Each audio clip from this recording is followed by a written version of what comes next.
नमोस्तु महाराज जी, समस्त मुनि संघ के चरणों में नमोस्तु। महाराज जी, जल एक ऐसा द्रव्य होता है जिसको जिसमें मिलाया जाता है तो वह उस रूप। जल अपने आप में एक ऐसा द्रव्य है जिस भी चीज़ में मिलाया जाए वह उस रूप में परिवर्तित हो जाता है।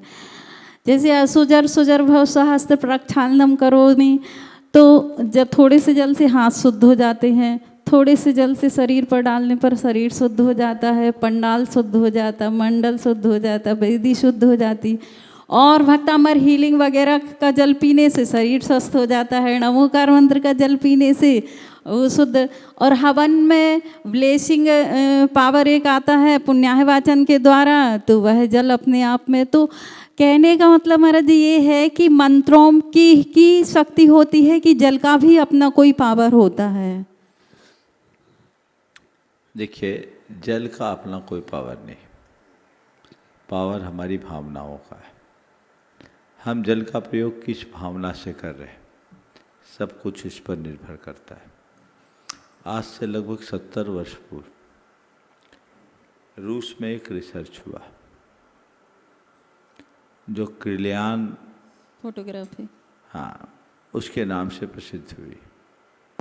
वहाँ 3 प्रकार के जल पर प्रयोग किया गया।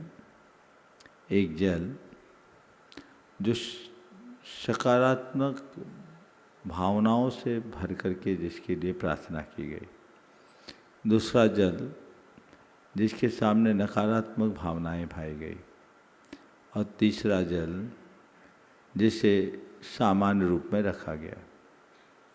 तीनों जल को जब वनस्पतियों पर सींचा गया तो जो सकारात्मक भावनाओं से भरे हुए व्यक्तियों के हाथ का जल था, उससे पौधे की ग्रोथ 200% बढ़ गई। जो नकारात्मक भावनाओं से भरे लोगों के हाथ का जल था, उनके वो जल पौधों के लिए एसिड का काम कर गया और सामान्य जल का रिजल्ट सामान्य रहा।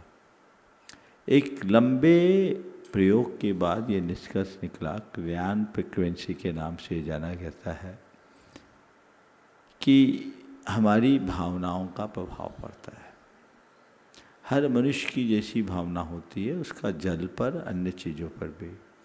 तो मंत्र को यदि हम भावना से भरकर जपते हैं तो उससे बहुत सारी चीज़ें प्रभावित होती है, उसका फल मिलता है, बशर्ते हमारे अंदर वैसी विशुद्धि हो और उस लेवल की फ्रीक्वेंसी को हम क्रिएट कर पाए। बिना श्रद्धा के मंत्र का कोई लाभ नहीं मिलता। सश्रद्धा जो मंत्र जपते हैं और सतत उसके प्रति जागरूक रहते हैं, उनको इसका लाभ मिलता है। हमें इस पर ध्यान देना चाहिए। अभी एक और निकला है, बुशारो इमोटो, जापान का एक वैज्ञानिक, जिन्होंने इमोटोलॉजी के नाम से एक सिद्धांत विकसित किया, उन्हें नोबेल प्राइज भी मिला। उसमें पानी पर प्रयोग किया। पानी को -100 डिग्री पर उसको जमाया गया, रवीकरण किया गया, बर्फ़ जैसा बनाया, और पानी को बोतल में रखा गया और उस बोतल पर लेबल लगाया, तुम देवदूत हो, मैं तुम्हें बहुत बहुत धन्यवाद देता हूँ। तुम मनहूस हो, मैं तुम्हें मार डालूँगा। किसी में पॉजिटिव, किसी में नेगेटिव।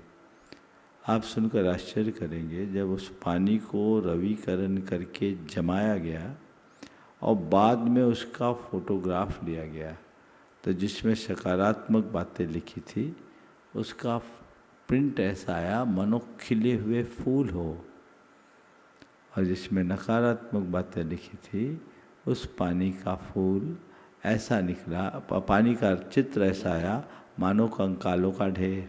मैंने अनेक बार इस मंच से भी बताया, मेरे पास वो चित्र है भी। तो ये बात समझ में आई कि ये सब क्या है, ये हमारे भावनाओं का प्रभाव। जी।